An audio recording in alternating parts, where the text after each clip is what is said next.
Mohammad Nurul Islam, Daulatpur college রাষ্ট্রবিজ্ঞান বিভাগ। আজকে আমি আলোচনা করব অনার্স প্রথম বর্ষ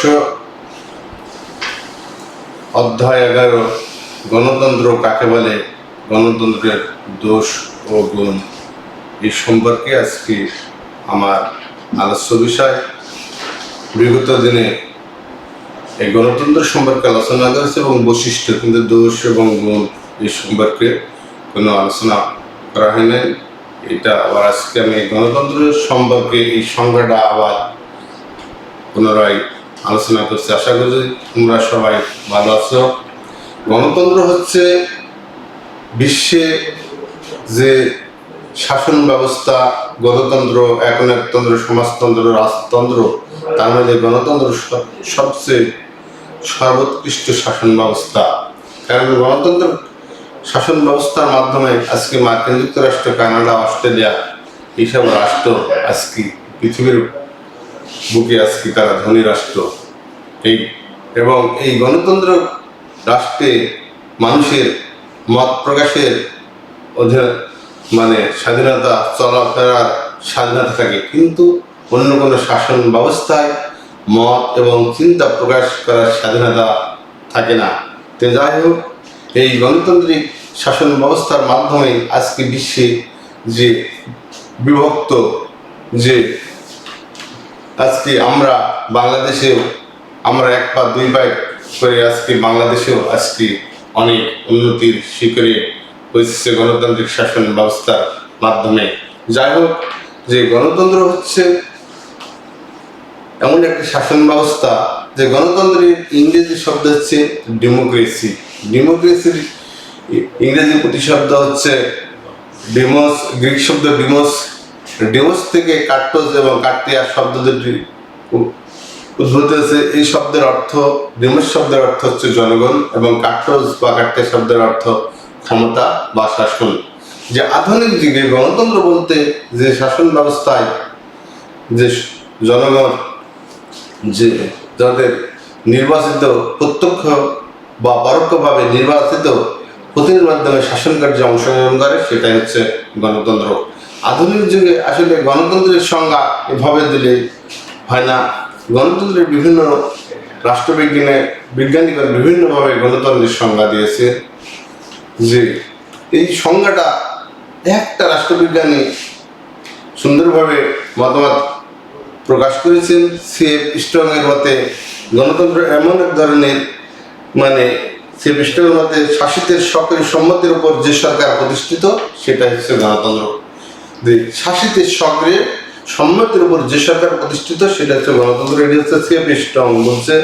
অধ্যাপক শ্রী বলছে যে শাসন ব্যবস্থায় প্রত্যেকেরই অংশীদারিত্ব থাকে, সেটাই হচ্ছে গণতন্ত্র। আর এই গণতন্ত্রের সর্বাপেক্ষা গ্রহণযোগ্য সংজ্ঞা দিয়েছেন মার্কিন যুক্তরাষ্ট্রের সাবেক প্রেসিডেন্ট আব্রাহাম লিঙ্কন। তিনি বলেছেন যে ডেমোক্রেসি সম্পর্কে সবচেয়ে সুন্দর সংজ্ঞা দিয়েছেন এখন পর্যন্ত বিশ্বে যে সংজ্ঞা দিয়েছেন, তারপরে আর কোনো সংজ্ঞা নেই। তিনি বলেছেন democracy is a government of the people, by the people and for the people. যে জনগণের জন্য, জনগণের দ্বারা পরিচালিত শাসন ব্যবস্থাই হচ্ছে গণতন্ত্র। লর্ড ব্রাইস বলছেন যে শাসন ব্যবস্থায় বা সরকার ব্যবস্থায় জনগণ তাদের নির্বাচিত যে কোনো শ্রেণী বা শ্রেণীর উপর ন্যস্ত না থেকে সমাজের সকল সদস্যের উপর ন্যস্ত থাকে, সেটাই হচ্ছে গণতন্ত্র। যাই হোক, আমরা পরিশেষে বলতে পারি যে গণতন্ত্র এমন এক ধরনের শাসন ব্যবস্থা যেখানে মানুষের চিন্তা প্রকাশের স্বাধীনতা, চলাফেরার স্বাধীনতা, মত প্রকাশের স্বাধীনতা, নির্বাচনে অংশগ্রহণ করার স্বাধীনতা এবং নির্বাচিত হওয়ার অধিকার থাকে, এবং এই একটা সরকারের প্রত্যক্ষ বা পরোক্ষভাবে অংশগ্রহণের সুযোগ থাকে, সেটাই হচ্ছে গণতন্ত্র। এই গণতন্ত্র আসলে এমন একটা ব্যবস্থা যেখানে মানুষের তার মতামত প্রকাশ করতে পারে এবং ছোট বড়, ধনী দরিদ্র, শিক্ষিত সবাই অংশগ্রহণ করতে পারে এই গণতান্ত্রিক শাসন ব্যবস্থা। এই কারণে এই গণতান্ত্রিক শাসন ব্যবস্থা আজকে বিশ্বের মধ্যে সবচেয়ে সর্বোৎকৃষ্ট শাসন ব্যবস্থা। পক্ষান্তরে অন্যান্য যে শাসন ব্যবস্থা আছে, আমরা রাজতন্ত্র বলি, একনায়কতন্ত্র বলি, এগুলা মানুষের মনে এখন স্থান লাভ করিতে পারে নাই। যাই হোক, আজকে আলোচনা করব গণতন্ত্রের গুণ এবং দোষ, এই দুটো আলোচনা করব। যে সর্বোৎকৃষ্ট শাসন ব্যবস্থা হচ্ছে গণতন্ত্র, কারণ গণতন্ত্রে এখানে মানুষের মতামত প্রকাশের স্বাধীনতা থাকে, চিন্তা প্রকাশের স্বাধীনতা থাকে। মানুষের জনগণের কাছে ওই সরকারের জবাবদিহিতা করতে হয়, কারণ যে ওই সরকার দায়বদ্ধ জনগণের কাছে। এই জন্য এই শাসন ব্যবস্থা যে মানুষের ধনী দরিদ্র, শিক্ষিত অশিক্ষিত সবাই এই শাসন ব্যবস্থায় অংশগ্রহণ করতে পারে। এই জন্য এই সর্বোৎকৃষ্ট শাসন ব্যবস্থা এই গুণের ভিতরে।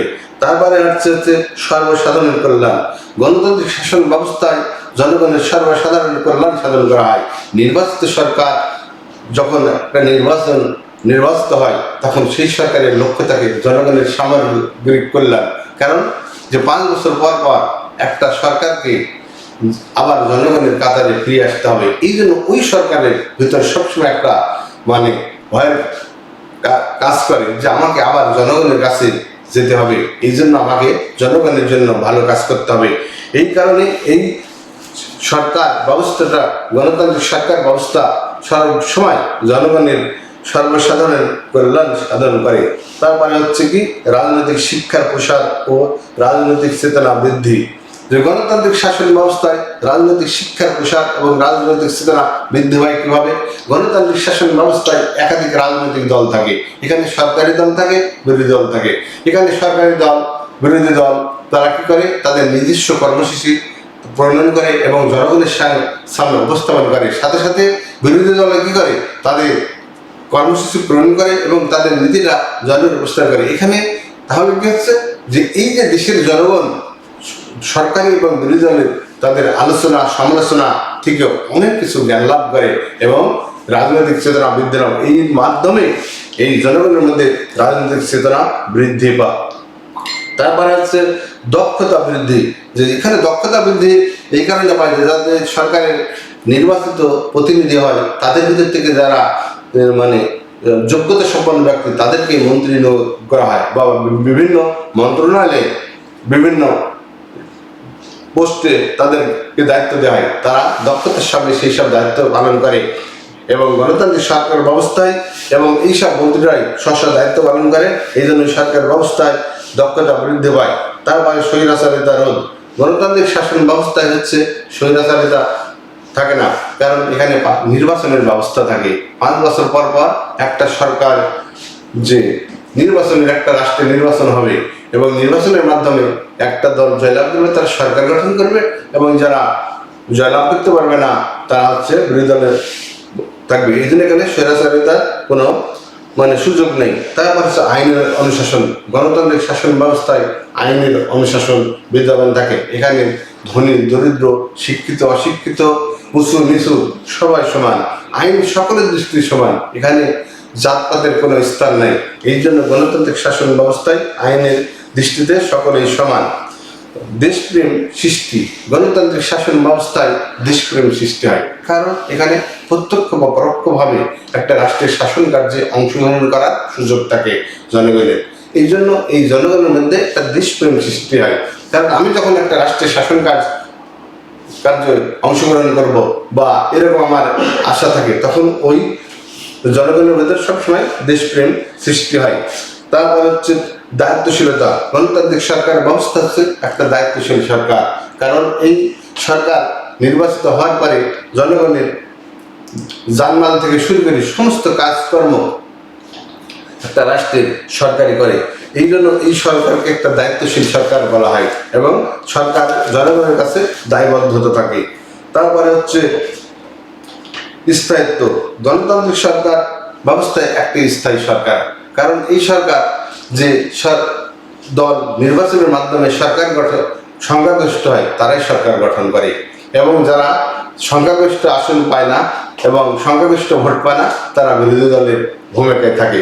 এখানে হচ্ছে এই কারণে এটা স্থায়িত্ব হয় যে এই 5 বছরের মধ্যে এই সরকারের কোনো পতন হয় না। তারপরে জনমতের প্রাধান্য। গণতান্ত্রিক সরকার ব্যবস্থায় এই জনমতের প্রাধান্য প্রতিফলিত হয়। যে এই কারণে যে এই সরকার সবসময় জনগণের মতামত অনুযায়ী রাষ্ট্র পরিচালনা করে। সে পরিচালনা করে, জনগণ যদি মতামত অনুযায়ী রাষ্ট্র পরিচালনা না করে তাহলে জনগণ পরবর্তী নির্বাচনে কোনো তাদের পক্ষে রায় দেবে না। এই কারণে জনমতের মতামতকে প্রাধান্য দেওয়া হয়। তার ব্যক্তিত্বের বিকাশ, এই গুণাবলীর মধ্যে মানুষের ব্যক্তিত্বের বিকাশ ঘটে। কেমন? যে একজন ব্যক্তির একটা রাষ্ট্রের মাধ্যমে বিকাশ ঘটে। যে যেমন বাঙালি জাতির মহান নেতা বঙ্গবন্ধু শেখ মুজিবুর রহমান 7.5 কোটি মানুষের নেতৃত্ব দিয়েছিলেন। তিনি যদি এই দেশকে নেতৃত্ব না দিতেন তাহলে কিন্তু তার ব্যক্তিত্বের বিকাশটা ঘটতো না। তার ব্যক্তিত্বের বিকাশ ঘটেছে একটা বাঙালি জাতিকে, 7.5 কোটি মানুষকে সেই সময় নেতৃত্ব দিয়েছিলেন এবং সমস্ত বাঙালি জাতিকে ঐক্যবদ্ধ করেছিল। এই জন্য একজন ব্যক্তির ব্যক্তিত্বের বিকাশ ঘটে একটি গণতান্ত্রিক শাসন ব্যবস্থার মাধ্যমে। তারপরে হচ্ছে কি গণতন্ত্রের বিপ্লবের আশঙ্কা কম।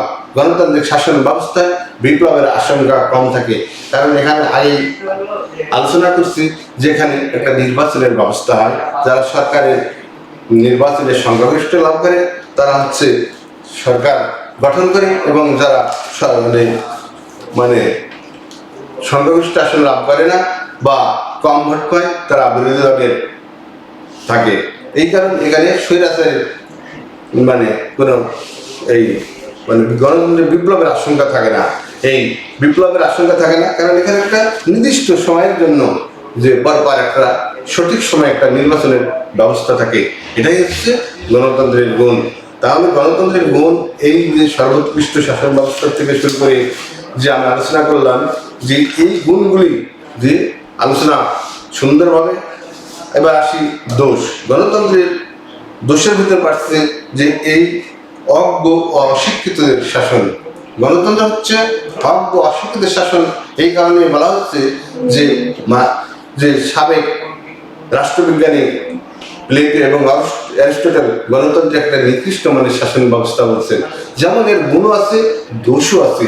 সেই দোষের ভিতরে আসছে যে কারণ গণতান্ত্রিক শাসন ব্যবস্থায় একজন মহা শিক্ষিত ব্যক্তির ভোটের যে মূল্য একজন মূর্খ লোকেরও সেই ভোটের একই মান।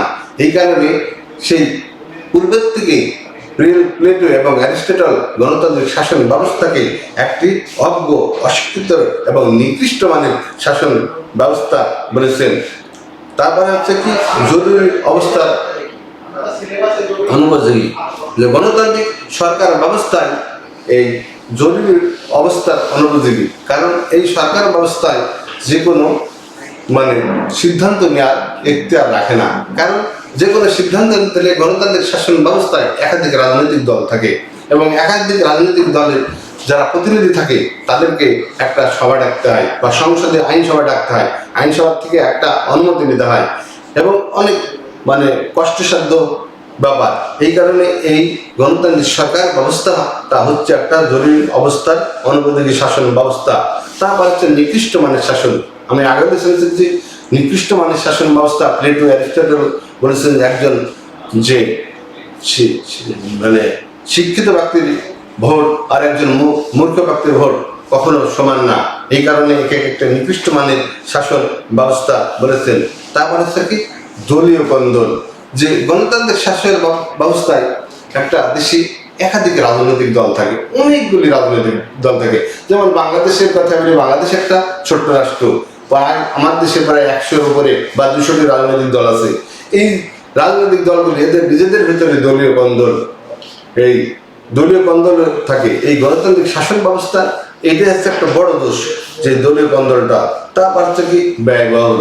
এই ব্যয়বহুল এটা একটা গণতান্ত্রিক শাসন ব্যবস্থায় নির্বাচনী করতে যে অনেক রাষ্ট্রের সরকারি টাকা ব্যয় হয়। নির্বাচনে অনেক আর্থিক যত আছে এই নির্বাচন করতে গিয়ে অনেক ব্যয় করতে হয়। বছর 5 বছর পর বলি আমরা যে কোনো স্থানীয় সরকার বলি, উপজেলা নির্বাচন থেকে শুরু করি সংসদ নির্বাচন, যে কোনো নির্বাচন করতে যায় রাষ্ট্রের অনেক ব্যয় হয়। তারপর আছে সংখ্যালঘুদের স্বার্থ প্রকৃত। যে এখানে হচ্ছে এই গণতান্ত্রিক শাসন ব্যবস্থায় যে সংখ্যালঘুদের স্বার্থ প্রকৃত হবে। আমরা বলি যারা নির্বাচিত হয় সেই সরকার হচ্ছে সংখ্যাগরিষ্ঠের সরকার, আর যারা বিরোধী দল হয় তারা সেই দলটা হচ্ছে সংখ্যালঘিষ্ঠ। সংখ্যাগরিষ্ঠ সরকার কিভাবে? কারণ তারা সংখ্যাগরিষ্ঠ আসন পায় না, এবং এই যারা বিরোধী দল এদের মতামতকে প্রাধান্য দেওয়া হয় না। কারণ আমাদের দেশে বিরোধী দলের মতামতকে প্রাধান্য দেওয়া হয় না, যে গণতান্ত্রিক শাসন ব্যবস্থায় যে সরকারি দল তাই তাদের মতামতকে প্রাধান্য দেওয়া হয়। তারপরে স্বল্পস্থায়ী ও ক্ষণভঙ্গুর, যে এখানে যে সরকার ব্যবস্থা যে কোনো সময় সরকারের আস্থা হারালে বা সংসদে আস্থা হারালে এই সরকারের পতন ঘটে। এই জন্য এই সরকার ব্যবস্থা একটা ক্ষণস্থায়ী। যে তারপরে আমলাতন্ত্রের দিক, যে এই গণতান্ত্রিক শাসন ব্যবস্থায় যে আমলাতন্ত্রের ত্রুটি এই কারণে বলা হচ্ছে, অনেক এমপি এবং আইনসভার সদস্য যারা লেখাপড়া জানে না, তখন এই মন্ত্রণালয়ের উপর সরকারি যারা মানে সচিব বা ডিসি এরা থাকে, এরা এই মন্ত্রীকে বিস্তার করে। এই জন্য আমাদের এই ত্রুটিপূর্ণ অবস্থার কারণে গণতন্ত্রের শাসন ব্যবস্থা অনেক সময় বিকাশ লাভ করে না।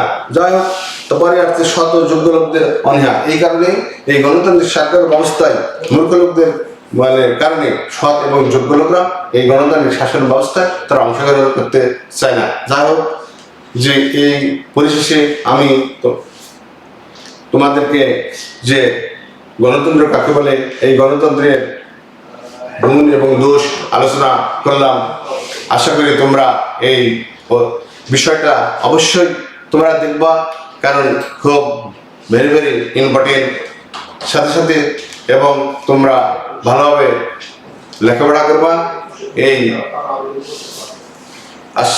দিয়েই আমার সংক্ষিপ্ত আলোচনা এখানে শেষ করছি।